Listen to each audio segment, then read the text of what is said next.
नमस्कार मित्रांनो. तर काल आपला विषय झाला होता की मी कोणत्या देवाला गेल्या आणि भरपूर लोकांनी मला पर्सनली कमेंट केल्या, माझ्या स्टेटसला कमेंट करून सांगितलं की मी कोणत्या देवाला गेली होती. तर आता तुम्हाला माहिती नसेल म्हणून मी आज सांगूनच टाकते. तर ही रिक्षातून आमची चिल्ली पिल्ली येणार होती. तो मोठा डोंगर दिसतोय ना, त्या डोंगरावर मी जाणार होते. तर मी, माझी आई वडील आणि एक शेजारीच्या काकू होत्या. आम्ही तिघी चौघं चालत गेलो आणि माझ्या बहिणी, माझी मुलं, चुलते आणि चुलती अशी ते सगळी गँग आमची रिक्षातनं येणार होती. आणि एवढा पल्ला आम्ही पार केलाय आणि आपल्याला खरंच त्या मोठ्या डोंगरावर जायचं आहे. आणि हे गुलाबी गुलाबी काय दिसतंय झाडावर, ते पण तुम्हाला सांगते बरं का. त्याच्यासाठी एक स्पेशल व्हिडिओ करते, काय आहे ते गुलाबी. आणि हां, आमचा डोंगर असा काय म्हणते, जिकडं जाईल तिकडं तसलीच फुलं दिसतात. आणि त्या फुलांचा उपयोग आम्ही कशासाठी करतो, तर रंगपंचमीसाठी होतो. आणि रंगपंचमीत आम्ही काय त्या फुलांचा नक्की उपयोग करतो ते पण मी तुम्हाला पुढच्या व्हिडिओमध्ये सांगेनच. खूप सुंदर असे फुलं असतात. आणि हे बघा, पोपटाच्या आकाराचे असतात, मी तर त्याला पोपटच म्हणते. आणि तुम्हाला एक फुल तोडून दाखवते. आणि मम्मी पप्पा निघालेले होते चालत. आणि हे पप्पा असले म्हणजे जास्त बोलता येत नाही, कारण पप्पा आमचं डेंजर आहेत बरं का, आणि त्यांना भ्यावंच लागतं. तर हे बघा, गुलाबी सडा, गुलाबी झाडं, खूप छान. म्हणजे गुलाबी नाही, तो कलर वेगळाच आहे. मला कलरचं काय म्हणते ते माझ्या डोक्यात राहत नाहीत कलर. तो एक मला ते ओसेडीचा आहे म्हटलं असा तरी चालेल. तर चला. आणि हा फूल तुम्हाला आठवत असेल, मी मागे एका व्हिडिओमध्ये दाखवला होता. हिरवीगार झाडी आणि तलाव, आणि तलावातलं पाणी तसंच अजून आहे बरं का. भरपूर आटलंय तसं पाणी पहिल्यापेक्षा, कारण आता उन्हाळा चालू झाला आहे आणि भरपूर ऊन पण लागते आणि आपल्याला पळत पळत जावं लागतं, कारण व्हिडिओ म्हटलं की मी मागं राहते. आणि हे बघा, करवंदाची जाळी, आता छोटी छोटी करवंदे यायला लागलेत. आणि आमचं गाव, आणि आमच्या गावात भरपूर सगळे प्रकार खायला मिळतात. आणि डोंगराच्या किती पायथ्याला आलोय. आणि आम्ही पायथ्याला आलो आणि आमची रिक्षा आली घरातनं, जी की मुलं घेऊन, चुलती चुलता आणि मुलं पण आमच्या घरातली सगळी चिल्लर पिल्लर गँग सगळे आले होते. आणि मी व्हिडिओ काढलाय म्हटल्यावर त्यांना हात करणं गरजेचंच आहे. आणि त्यांनी हात बाय करून आपले गेले. रिक्षा मस्त लागत होती. मग चुलते पण घेऊन येत असते, आले असते, 2 हेलपाटं त्यांनी घातलं असतं. पण माझी इच्छा होती की मीच चालत जाणार. माझ्या इच्छेसाठी एवढा रमाडा चालला होता, एवढी माणसांची गर्दी चालली होती की माझी इच्छा होती. कारण आम्ही लहानपणी ह्या देवीला भरपूर वेळा चालत जायचो. म्हणजे दरवर्षी म्हटलं असं तरी चालतंय. धुलिवंदनला यात्रा असते बरं का शेनोलीची, आणि ही देवी खूप प्रसिद्ध आहे आणि खूप नवसाला पावणारी आहे. तशी मला पण खूप अडचणी वेळे पावत असत्या. आणि माझी एक श्रद्धा आहे त्या देवीवर. आणि माझी जन्मताच आहे, जसं मला कळतंय तसं मी या देवीला चालत, हा डोंगर आम्ही चालत जात होतो. कारण पहिल्या काय गाडी वगैरे नव्हत्या, किंवा शेनोलीला जाऊन पण जवळच आहे. कारण शेनोलीकडून पण डोंगर चढावा लागतो, पण आमच्या इकडून भरपूर चढावं लागतं.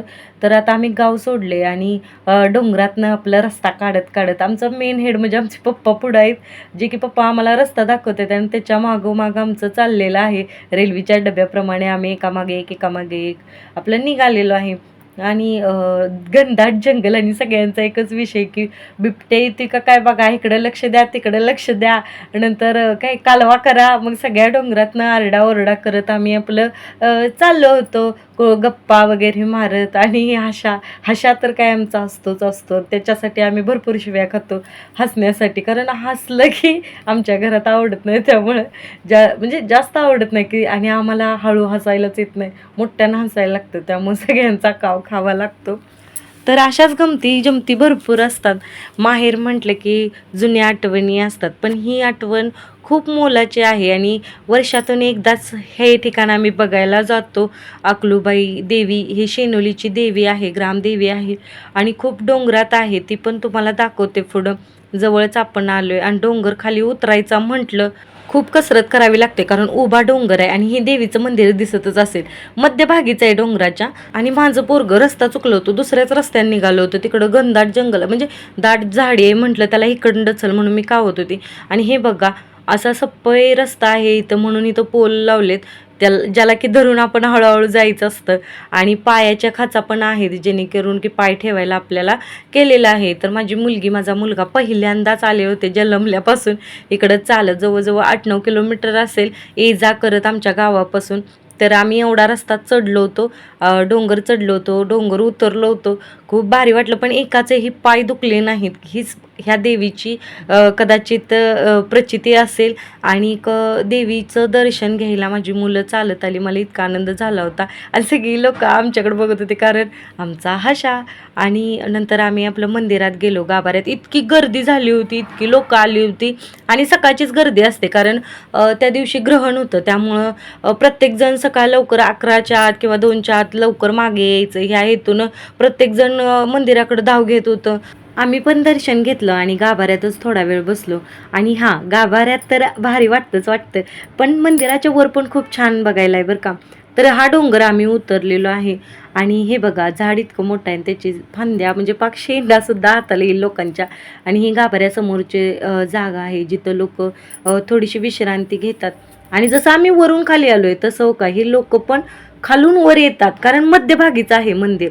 आणि गाव तुम्हाला ते लांब दिसतंय ना, खूप मोठी घरं वगैरे जास्त आहेत, तिथं गाव आहे. आणि तिकडं यात्रा भरते वगैरे, पण ही लोक खूप लांबून अशी चालत येत असतात. आणि ह्या डोंगरावर खूप भारी वाटतं बरं का. मला जसं कळतंय तसं दर धुलीवंदनला आम्ही ह्या देवीला येत असतो बरं का. एवढा मोठा डोंगर चढून येत असतो आणि लहानपणापासून येते, त्यामुळे मला ह्या वर्षी पण वाटत होतं, कारण लग्न झाल्यापासून कदाचित माझं जाणं झालं नव्हतं, तर यंदा मी पूर्ण केलं. तर कसा वाटला व्हिडिओ कमेंट करून नक्की सांगा.